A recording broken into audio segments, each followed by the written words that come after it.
अब अगर आपने आज से 10 साल पहले टाटा के स्टॉक्स में 1000 रुपये लगाए होते तो वो आज शायद 10 लाख रुपए में बदल जाते। या फिर मैं आपसे बोलूं कि आपने आज से 10 साल पहले यानी 2013 में महिंद्रा एंड महिंद्रा या फिर एमआरएफ के कोई भी स्टॉक में 1000 रुपये लगाए होते तो वो पैसे आज से 10 साल बाद 20 लाख रुपए में बदल जाते। अब यही सब बातें सुनकर आप लोग रिग्रेट फील करते हो और सोचते हो कि काश ऐसा क्यों नहीं हुआ।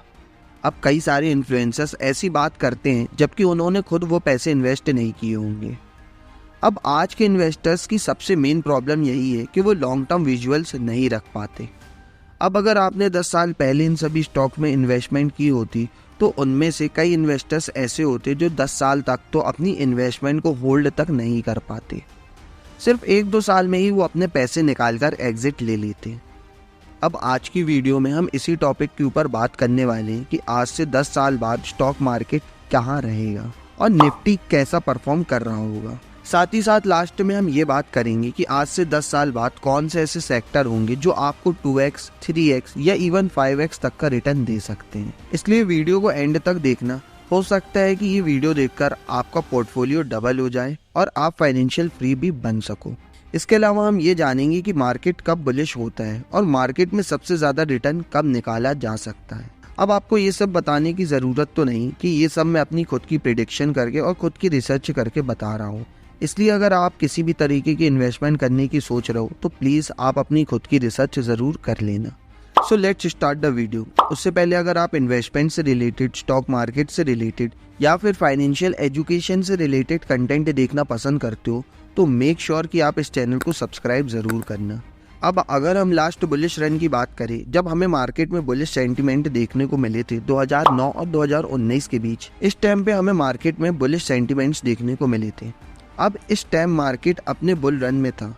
हम अगर 2009 की निफ्टी प्राइस की बात करें तो 2009 में निफ्टी की प्राइस 5172 चल रही थी और वही हम निफ्टी को 2019 दिसंबर की देखें तो निफ्टी दिसंबर 2019 में 12,168 की प्राइस में चल रही थी। अब इन 10 सालों में ऐसा क्या हुआ कि निफ्टी ने 5 गुना से भी ज़्यादा रिटर्न दिया।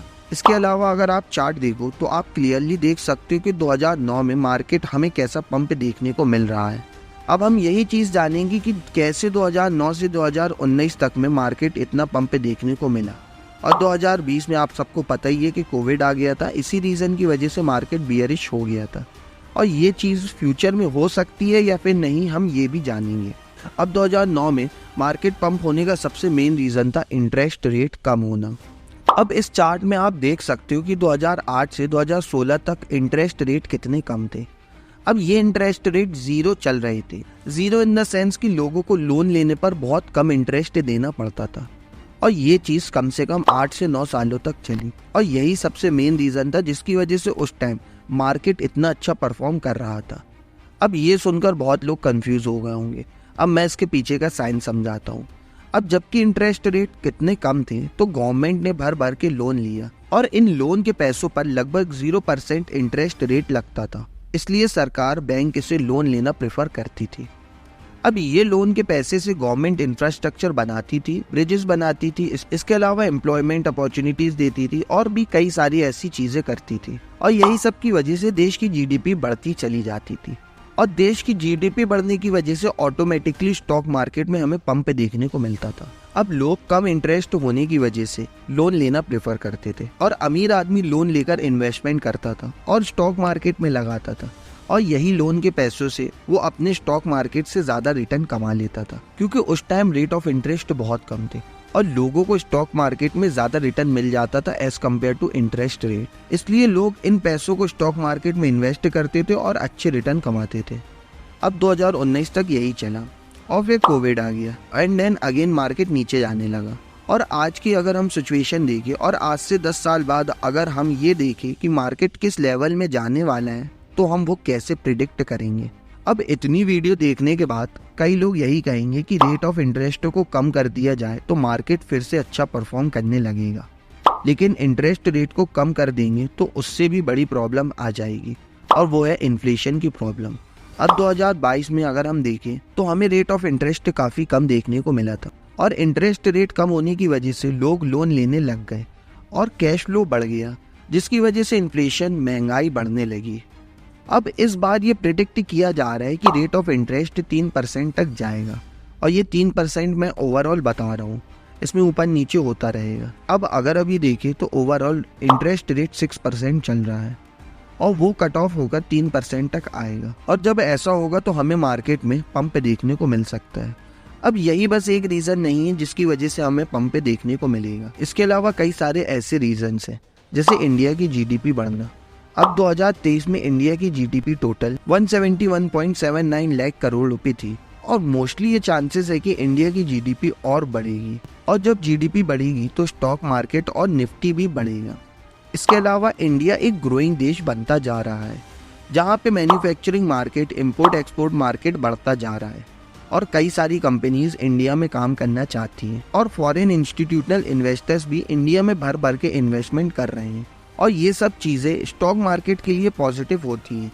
इससे ये साइन मिलता है कि आने वाले सालों में स्टॉक मार्केट में मूल रन देखने को मिल सकता है। और last but not the least reason है इलेक्शंस। अब 2024 के इलेक्शंस में स्टॉक मार्केट कैसा परफॉर्म करता है वो देखना है।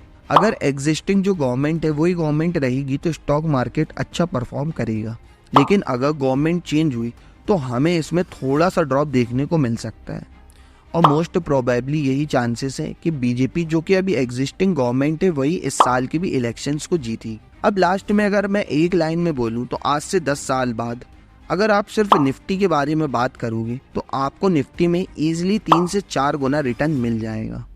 बस आप पेशेंस रखो और रिसर्च करके इन्वेस्टमेंट करो। अब लास्ट में हम ये बात कर लेते हैं कि कौन कौन से ऐसे सेक्टर हैं जो आने वाले 10 सालों में अच्छा परफॉर्म कर सकते हैं। तो सबसे पहला सेक्टर है आर्टिफिशियल इंटेलिजेंस। अब ये मैं अपनी वीडियोस में कई बार बता चुका हूँ कि एआई का क्या फ्यूचर होने वाला है, इसलिए इस सेक्टर में इन्वेस्टमेंट करके आप अच्छा प्रॉफिट बना सकते हो। इसके अलावा दूसरा सेक्टर है फाइनेंस सेक्टर। अब हर बड़ी कंपनी फाइनेंस कैटेगरी की तरफ बढ़ रही है।